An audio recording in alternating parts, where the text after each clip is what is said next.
Hey, welcome back, and in this video we're going to be looking at Sim Innovations. So this is a software review and a little bit of a hardware review that you can use with your flight simulator. So if you're wondering what Sim Innovations, what is that? So Sim Innovations, come on in here, is the company, and they created a program called Air Manager. So you can see the app up here really running, and what happens is you create a custom cockpit panel. And you can see here that I've created a few. You can keep the camera up there. So I've made one for the Mooney, one for a custom 172 with G5s. The G5s is an additional purchase. If you want to see more about the custom G5s and how they work, I've made a review on that. You can find that video up in the upper right. Created a custom 172 panel here as well. And what it comes with out of the box is a panel that looks like that, and then you can resize stuff and you can re-add stuff. All of these are individual elements that can be added to the panel, and then once you've created that, you just go down to the different settings down here and you can say where you want it to go. You can say, I want this to show up on my display right here, and then you can show or hide right through here. So if I say show, now come down here and look. Now that panel is now showing on my custom touch panel right here. So now this is a touchscreen monitor, and we had that created purposely, or we purchased that specifically to work with Air Manager so that we could that would give us the ability to be able to touch things on the screen. Well, in this one it's not because the settings are turned off. Let's try another one. Actually, come up here and I'll just show you where you can go with that.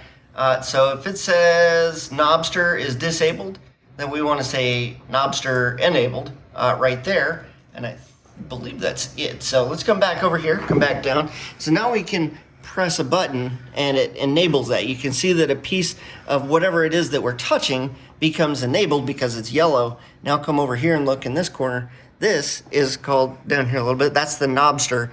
It's kind of hard to see. I know it's dark in here, but that is a dual encoder knob. There's an inside knob and an outside knob here, and you can also press in the middle of it. So come back up here. When I'm twisting the knob, you can see that it's twisting the heading bug on the heading indicator. If I want to change the Colesman window, I come up here and say, I want to do this. I want to change the altimeter setting to something besides 2.9 or 9 or 2.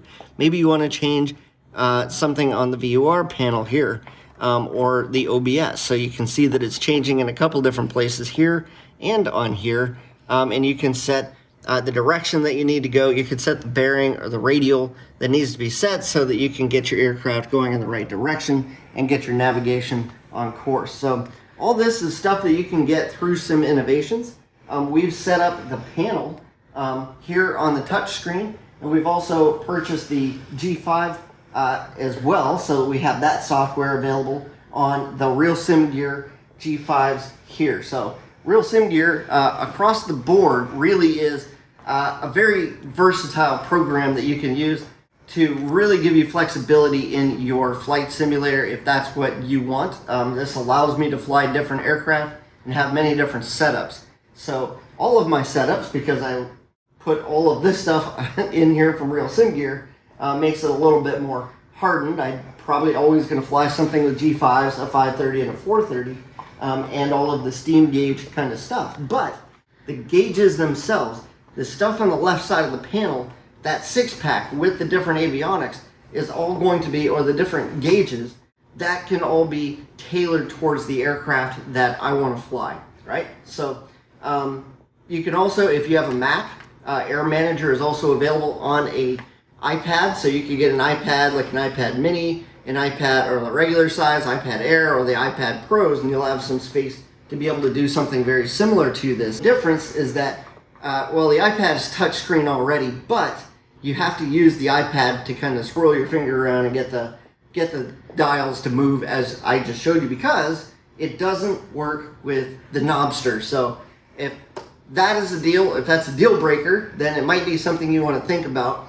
This touchscreen was only about a couple $100, if I remember right. Your average iPad's going to be anywhere from $600 to $1,000, depending on what kind of an iPad you get. So big price and difference, and I think a pretty big benefit to getting a regular old touchscreen panel that's going to be a larger size, and you can make it work with the Knobster, giving you a lot of benefits and a lot of real estate that you can work with in your future designs as somebody who's interested in creating a flight sim panel like this.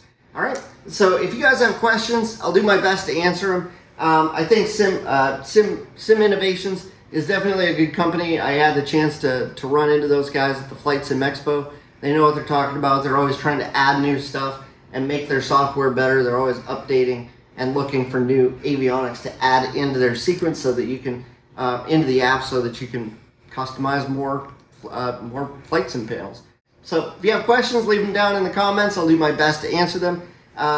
Then what else? If you guys like this kind of content, hit that like and subscribe button. I'll see you guys in another video. Take care.